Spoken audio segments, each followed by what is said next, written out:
Well, I'm very pleased today to have with me Dr. Stephen Wolf, who's a professor of environmental governance in my department. That's the Department of Natural Resources at Cornell. And I just wanted to thank you, Steve, for doing that independent study with Summer Dean, who is the TA for this course. And I know she really gained a lot from working with you this past semester, so thank you. You're very welcome. Nice to be here. And we're going to talk a little bit about environmental governance today and how it relates to civic ecology practices. So first I wanted to just ask you to tell me a little bit about your research and how it relates to civic ecology. So my research generally examines innovative contemporary experiments aiming at improving relations between the economy and ecology. And the research examines largely land-intensive industries, including forestry and agriculture, but more generally interested in rural economies and industrial economies and the ways that government, market actors, and community-based actors interact in productive and pathological ways. So can you relate that at all to what you know about civic ecology from our conversations in the hallway? Sure. So I understand civic ecology to be a cluster of activities that are locally grounded, involving local actors, supported by professionals and scientists to take on and address challenges and opportunities in a local setting. And I think it's important to understand that movement, if you will, if you want to think of it as a movement, although I think it's quite loose and not particularly centrally coordinated. And there's a lot of diversity there, which I think we can view as a positive. But that's a historical response, in my mind, to experiments or efforts that have not panned out. Specifically, I think we can understand the environmental movement in the early period, let's say the 1970s in the Western world, as a state-centered initiative. And that continues. The state remains quite relevant, but the era in which federal legislation was really the center of the plate has come to a close. We moved through a period where market relations and incentives and business was viewed with some enthusiasm, and that continues, but I think it's been eclipsed in some ways as people's patience and anxieties have grown, and now the latest craze is community-based action. So I situate civic ecology in a historical frame where people are actively experimenting and in some sense grasping for meaningful ways forward given the tremendous challenges we face. Do you see this as an environmental movement per se, or just sort of a collection of activities? Well, it depends how we define a movement. I think currently it's a variety of activities.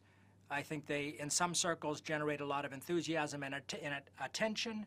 In other ways, I think we can and should view them as relatively marginal or peripheral activities at this time. So they're one of the many points of light, if you will, out there, to which I think we should attach some optimism, but at the same time some skepticism about exactly what types of transformational goods can they deliver in what types of time frames and with what other complementary activities would need to be going on and intersecting with them to make them truly meaningful as a response to the, in my view, the massive social and ecological challenges we face. So I'm going to push you a little bit more on that question about environmental movement, because some people have talked about civic ecology practices as part of a civic environmental movement, so that even though each practice alone is very small, they're part of this larger sort of collaborative movement that's replaced the more top-down movement that you talked about from the 1970s.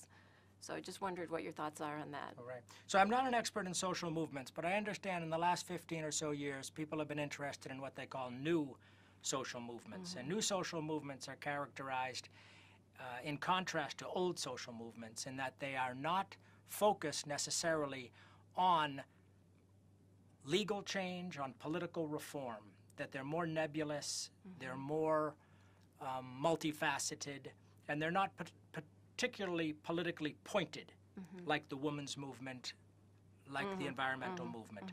And so my response would be that the civic ecology movement fits into this, that it's quite loose, there's tremendous diversity represented in it, it's not particularly tightly organized, and I mean, in no way in my mind would we want to put the environmental movement, the women's movement, and the civic ecology movement on the same level. I mean, this is a much newer, smaller, more scattered, and at this moment, less significant set of activities.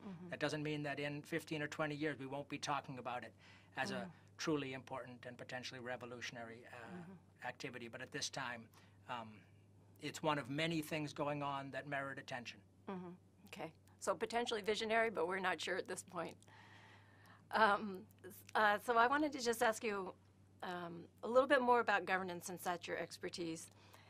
And some people have claimed that civic ecology practices, or the organizations which conduct these practices, are part of this Eleanor Ostrom's polycentric governance systems.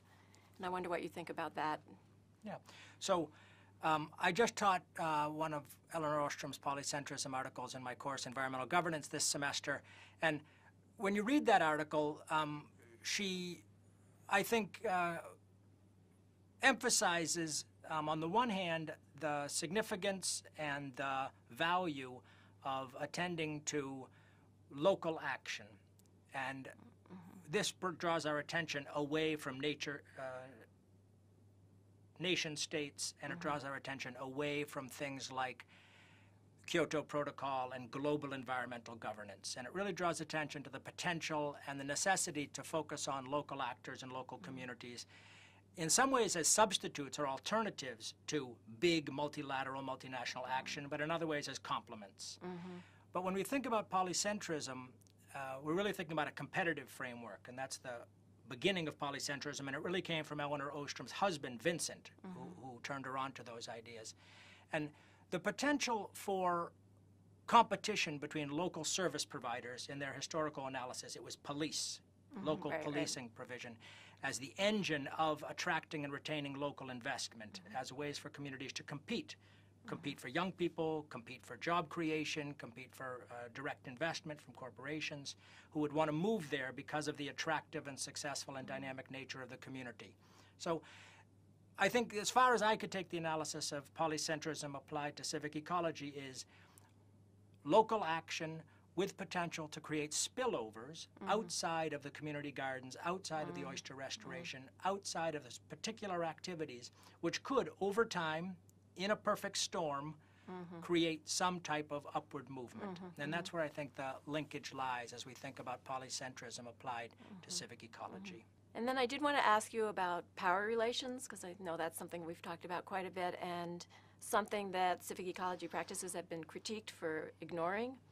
So can you comment on that? Yeah, I think it's interesting. I think there's two elements of importance. One, importantly, communities and local organizations, just like families, have their own pathologies, and we shouldn't view them romantically or nostalgically as perfect, harmonious, flat organizations. There are always elites, there are always historic relations of privilege, whether it's based on gender, it's based on race, it's based on economic status, it's based on educational access.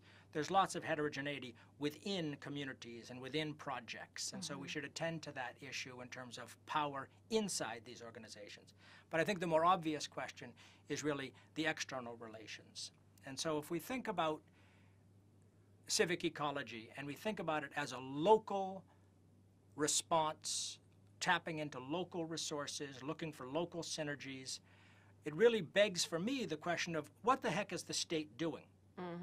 Where our politics at a national stage have gone? Have we given up on the nation state? Have we given up on calling the vast resources of our nation to deal with problems?